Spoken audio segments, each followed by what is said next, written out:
The War of the Roses Part 3. Henry III, the Builder. King Henry III, who ruled England for the long period of 56 years, from 1216 to 1272, is remembered by the English people as Henry the Builder. He was a monarch with epic architectural fantasies, creating true poems in stone in London and beyond. The king's master mason was Adam de Lamban, but the king himself often acted as the overseer of the works.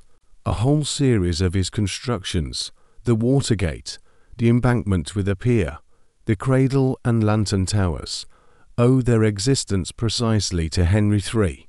By his order, the interiors were decorated with frescoes and stucco, and the chapels with stained glass, sculptures, and carvings. However, Henry III went down in the history of England mainly as the creator of the modern appearance of the Tower of London.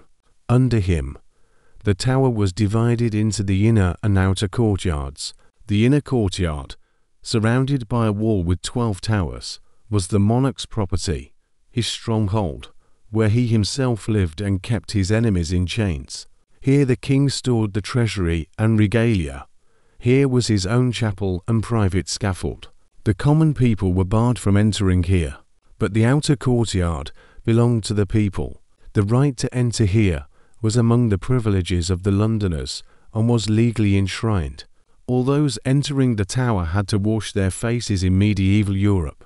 People usually washed 2 to 3 times a month, get a short haircut, and appear without hats and cloaks. No one could appear before the king with sick eyes or legs. The territory of the outer courtyard consisted of alleys and fortifications protecting the pier.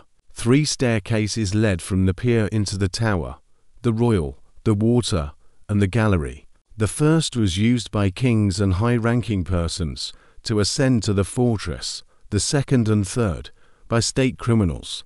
Under Henry III, the first English Parliament was convened, which did not at all prevent the king from ruling autocratically. As one member of Parliament joked, the king was not only a good architect, but also a not bad jailer. His most famous prisoner was the Chief Justice Hubert de Burgh, who publicly condemned Henry for his desire for autocracy, and was thrown into the Tower for this. Henry III died at the age of 65 and was buried in Westminster Abbey. Edward I Longshanks, the best of the Plantagenets, the son of Henry the Builder. King Edward I ruled England from 1272 to 1307. Over these long years, he became an idol for his subjects. The reason for the people's love was simple. Edward was the first truly English king. English were not only his name and appearance. The very character of Edward I was thoroughly English. The king was free and haughty, stubbornly adhered to his rights, was hard-working, honest, moderate, devoted to duty and religious. "I have never refused mercy to anyone who asked me for it," he said in old age with satisfaction. The rough soldier's nobility of his nature was particularly evident in war. More than once, getting into a difficult situation, he shared all the hardships of the campaign with the soldiers. "I have led you into this thicket, and I do not want to eat and drink what you do not have," he would say on such occasions. Towards the people, Edward I showed truly paternal feelings.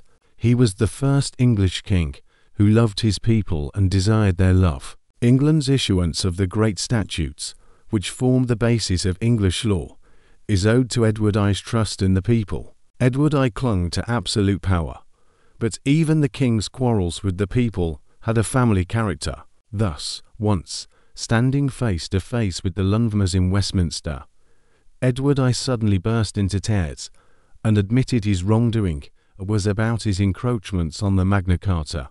Being an excellent commander, Edward I raised the importance of English archers, who were to play such a prominent role in the battles of the 100 Years' War. However, the glory of a commander seemed insignificant to Edward I compared to the glory of an exemplary knight.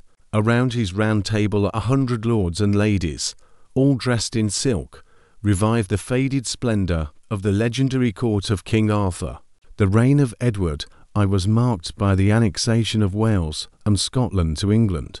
However, the Scottish uprisings did not stop. In the summer of 1307, Edward I again led his army into Scotland, and along the way breathed his last. The body of Edward I was transported south and rested in Waltham Abbey before being buried in Westminster Abbey. Continuation in the next part. If you like our videos, please subscribe to the channel, give a like, and leave a comment if you'd like.